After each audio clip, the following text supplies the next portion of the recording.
Hey everyone, welcome to our channel. Today we're responding to expats thinking about moving to Guatemala in 2025. This video explores the pros and cons of expat life in Guatemala, from affordable living and breathtaking landscapes to navigating safety, visas, healthcare, culture, dating, transportation, and languages. I'm thrilled to share my insights about moving to Guatemala, a decision that completely changed my life 2 years ago. I'll walk you through everything you need to know before making this beautiful country your new home.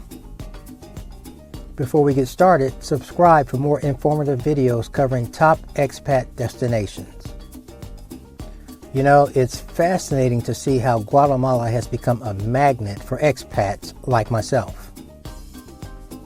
With over 15,000 North American expatriates currently calling this country home, there's clearly something special here that keeps drawing people in. Picture yourself sitting on a terrace in Antigua, sipping locally grown coffee while watching the sunrise over ancient volcanic peaks. The morning air is crisp, and the colonial streets below are just beginning to buzz with life. This isn't a vacation, this is everyday reality. Living in Guatemala means experiencing a unique blend of worlds.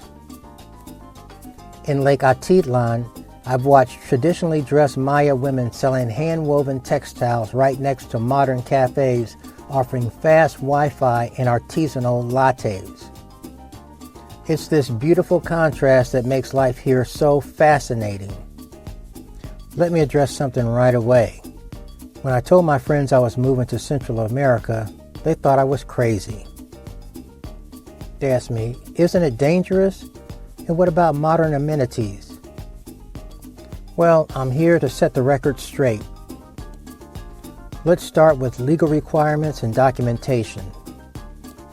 Let's talk about the nuts and bolts of moving here legally.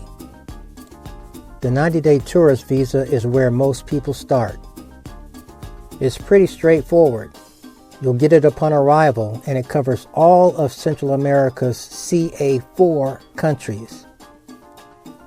Here's what you'll need: a valid passport that will not expire within the next 6 months, proof of onward travel, and this typically includes proof that you've made travel arrangements to leave before your visa expires, and sufficient funds to cover your stay while you're in Guatemala. Residency options. After falling in love with Guatemala, I decided to pursue temporary residency. The process requires proving a monthly income of at least $1,000, which is totally doable for most remote workers or retirees. The paperwork can be tedious, but it's manageable with patience. For permanent residency, you'll need to maintain temporary status for 2 years. I'm actually in this process now. The path to citizenship takes longer, typically 5 years, and requires Spanish language proficiency and a civil test. Cost of living. Now let's talk money, my favorite part. Coming from the US, I was amazed at how far my dollar stretches here.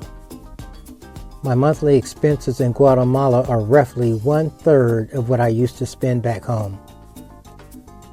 Housing costs.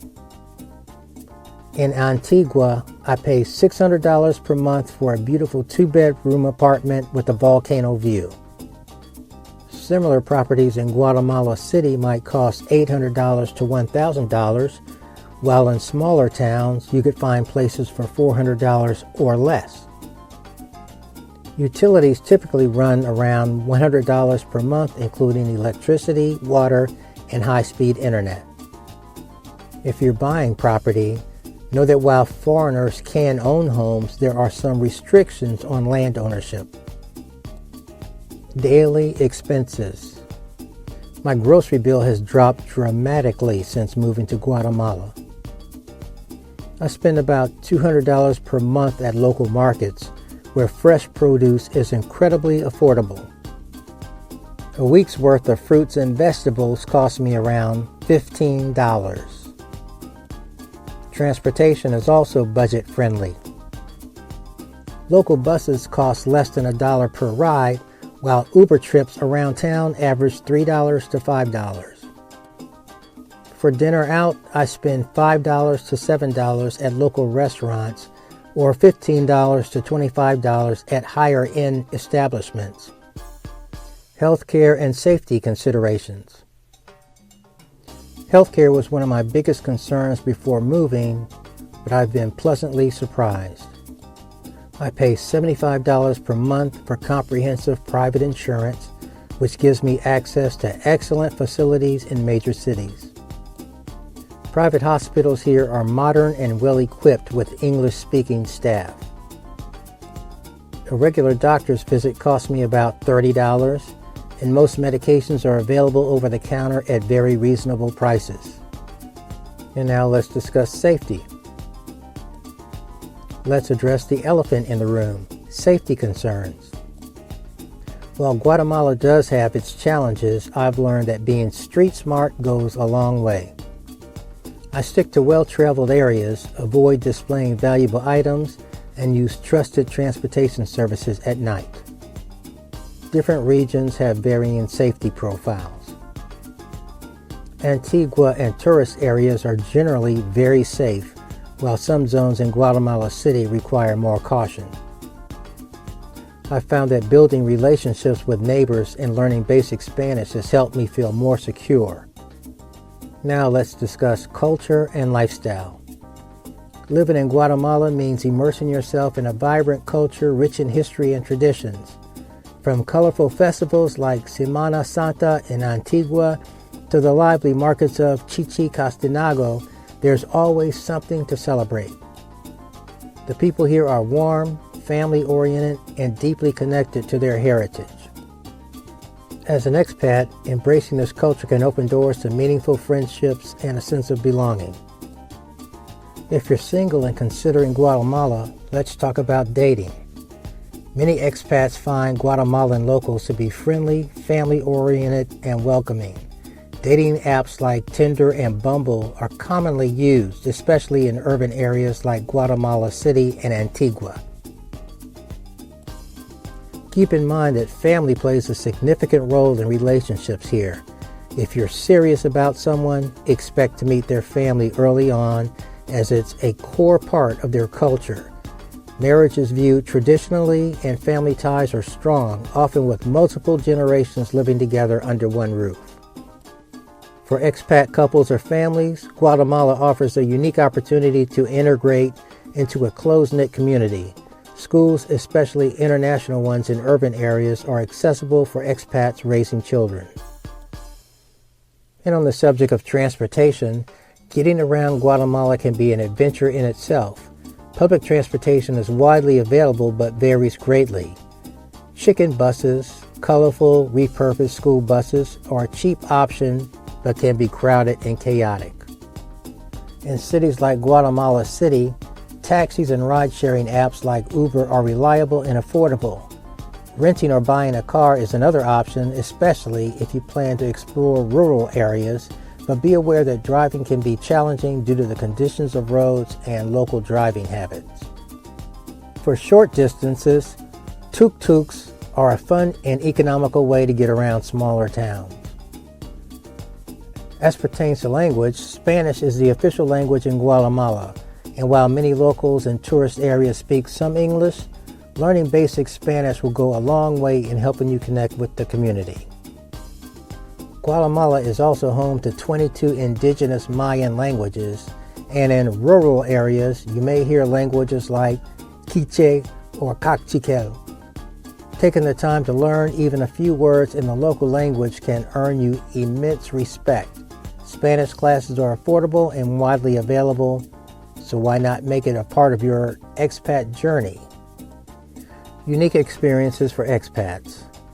Living in Guatemala offers experiences you won't find anywhere else. Imagine hiking up an active volcano like Pacaya, sipping on some of the world's best coffee grown locally, or paddling across the serene waters of Lake Atitlan, surrounded by volcanoes. For history buffs, Guatemala's Mayan ruins like Tikal are must-see destinations. Nature lovers will find plenty to explore, from lush jungles to black sand beaches on the Pacific coast. Life here feels like a constant adventure with endless opportunities to create unforgettable memories. Conclusion and recommendations. After 2 years in Guatemala, I can honestly say that moving to Guatemala was one of the best decisions I've made. Yes, there are challenges, the occasional power outage, dealing with bureaucracy, and adjusting to a different pace of life. But the benefits far outweigh these minor inconveniences. If you're considering the move, start by learning basic Spanish, joining expat Facebook groups, plan an extended visit first, consult with immigration lawyers. And now let's revisit the highlights. The pros of becoming an expat in Guatemala include affordable living costs, warm and welcoming culture, stunning natural beauty and rich history, and opportunities for adventure and unique experiences. The cons include safety concerns in specific areas, limited infrastructure in rural regions, and adjustment to slower pace of life and cultural differences. So, could Guatemala be your next home? Whether you're drawn to the affordability, the culture, or the adventure, there's no denying that this country has a lot to offer. Now, I'd love to hear your thoughts and questions about moving to Guatemala. Drop your comments in the comments section below. Don't forget to hit that like button. Subscribe for more expat content on worldwide travel and expat life. And if you found this video helpful, give it a thumbs up and share it with anyone dreaming of making the move. If you like this video, you will love our video on 10 countries people regret moving to in 2024, shocking expat stories. Also, enjoy the over 133 travel and expat videos available on our playlist. We share a wealth of information on living and working abroad. Until next time, hasta luego. See you in the next video.